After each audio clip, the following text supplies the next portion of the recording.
ಸವದತ್ತಿ ತಾಲೂಕಾ ನ್ಯಾಯಾಲಯದ ಆವರಣದಲ್ಲಿ 77ನೇ ಗಣರಾಜ್ಯೋತ್ಸವ ಪ್ರಯುಕ್ತ ಧ್ವಜಾರೋಹಣ.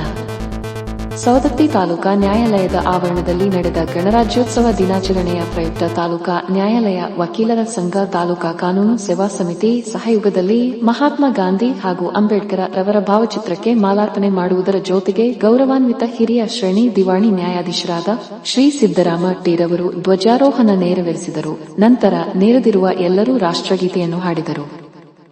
ಧ್ವಜಾರೋಹಣದಲ್ಲಿ ನ್ಯಾಯವಾದಿಗಳ ಸಂಘದ ಅಧ್ಯಕ್ಷರಾದ ಜೆ.ಬಿ. ಮುನವಳ್ಳಿ, ಉಪಾಧ್ಯಕ್ಷರಾದ ಎಂ.ಎಸ್. ಹುಬ್ಬಳ್ಳಿ, ಕಾರ್ಯದರ್ಶಿಯಾದ ಎಸ್.ಎಸ್. ಕಾಳಪ್ಪನವರ ಸಹ ಕಾರ್ಯದರ್ಶಿ ಆರ್.ಬಿ. ಹುಂಬಿ ಹಾಗೂ ಹಿರಿಯ ನ್ಯಾಯವಾದಿಗಳಾದ B M. Eligara, M B. Dyamanagoudar, S H. Jalikoppa, C B. Doddagoudar, S R. Patil, V V. Hiremath, C G. Turamari, S P. Hulikatti ಹಾಗೂ ನ್ಯಾಯವಾದಿಗಳ ಸಂಘದ ಪದಾಧಿಕಾರಿಗಳು, ಸರ್ವ ಸದಸ್ಯರು ಮತ್ತು ನ್ಯಾಯಾಲಯದ ಸಿಬ್ಬಂದಿಯವರು, ತಾಲೂಕಾ ಕಾನೂನು ಸೇವಾ ಸಮಿತಿಯ ಸಿಬ್ಬಂದಿಯವರು, ಪೊಲೀಸ್ ಸಿಬ್ಬಂದಿಯವರು ಮುಂತಾದವರು ಹಾಜರಿದ್ದರು.